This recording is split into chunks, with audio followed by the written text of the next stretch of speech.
আসসালামু আলাইকুম, আমি পেট লাভার শ্রাবণী। আজ র্যাবিটের কোনো প্রবলেমের টপিকস নিয়ে আসিনি। আজ এসেছি র্যাবিট পালন করার ফলে আমার কি কি প্রবলেম হচ্ছে সেটাই আপনাদের সাথে শেয়ার করতে।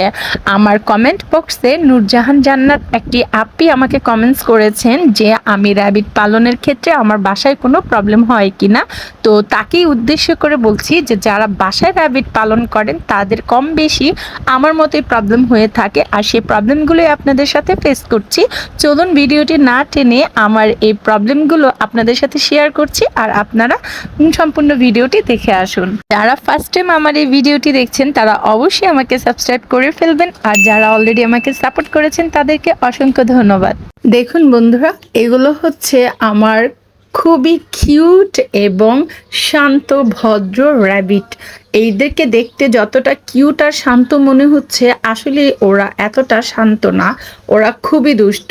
এরা আমার বাড়িতে যা পরিমাণে নষ্ট করেছে বা করছে যা বলার মতো না। তবে আমার মতো যারা বাসায় র্যাবিট পালন করেন তারাও নিশ্চয়ই আমার মতো ভোগান্তিতে ভুগছেন। চলুন আপনাদেরকে দেখাচ্ছি ওরা কি প্রবলেমগুলো করেছে, আমার বাসায় কোন কোন জিনিসপত্রগুলো নষ্ট করেছে।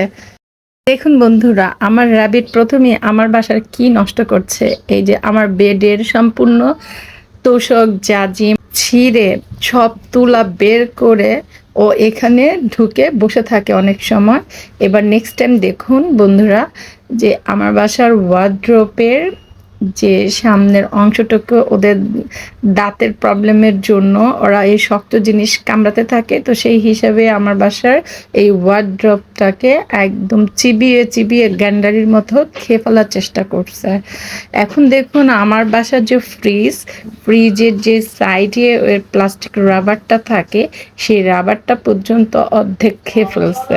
এবার দেখুন আমার বাসার যে টেবিল ফ্যানের তার কস্টিপ দিয়ে পেঁচানো, এরা এই তারটাকে সহ চাবে একদম শেষ করে ফেলছে।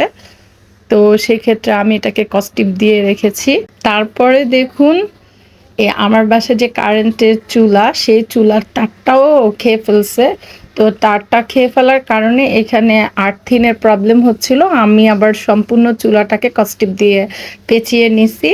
এবার দেখুন, এমনকি আমার বাসার এই টেবিলের উপর উঠে যে বই খাতা ছিল সেই বই খাতাগুলোকেও কি অবস্থা করছে খেয়ে। এবার দেখুন আমার বাসার যে পর্দা ঝুলতেছে সে পর্দাটাকেও ওরা বাকি রাখেনি, পর্দাগুলোকেও কামড়ে কামড়ে ছিঁড়ে টিড়ে কি অবস্থা করে ফেলছে। এবার দেখুন এরা মা আর মেয়ে মিলে আমার বাসার দরজার কাঠগুলোকে কামড়িয়ে কামড়িয়ে কি অবস্থা করছে, দরজাগুলোকে একদম নষ্ট করে ফেলছে। এর সাথে মা আর মেয়ে মিলে আমার বাসার ড্রেসিং টেবিলের কাঠকেও খেয়ে ফেলছে।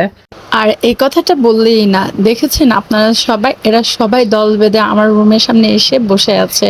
ওরা ছাদে ছিল, সিঁড়িতে ছিল, কেউ খাটের নিচে লুকিয়ে ছিল, কিন্তু যেই আমরা খাবার খেতে বসি বা খাবারের গ্রান পায়, সেই গ্রানে গ্রানে ওরা যেখানে থাকে না কেন সবাই ছুটে চলে আসে খাবার খেতে।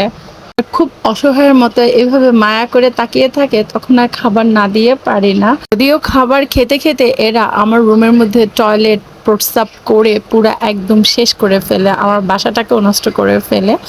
যদিও আমাকে অনেক কষ্ট করতে হয়, বাসাকে সারাক্ষণই ক্লিন করতে হয়, তবুও র্যাবিটকে খুব লাভ করি। তো বন্ধুরা, এই ছিল আমার বাসার র্যাবিট পালন নিয়ে কি কি প্রবলেম আমি ফেস করে থাকি সেটি আপনাদের সাথে শেয়ার করেছি। যদিও এটি আমার শখের র্যাবিট, সেক্ষেত্রে একটু নষ্ট করছে, তারপরও আমি র্যাবিট পালন করছি। তো যদি আমার এই ভিডিওটি আপনাদের ভালো লেগে থাকে অবশ্যই আমাকে সাপোর্ট করবেন, আর নেক্সট কোনো ভিডিও নিয়ে আবারও চলে আসবো। সে পর্যন্ত ভালো থাকুন, সুস্থ থাকুন, আল্লাহ হাফেজ।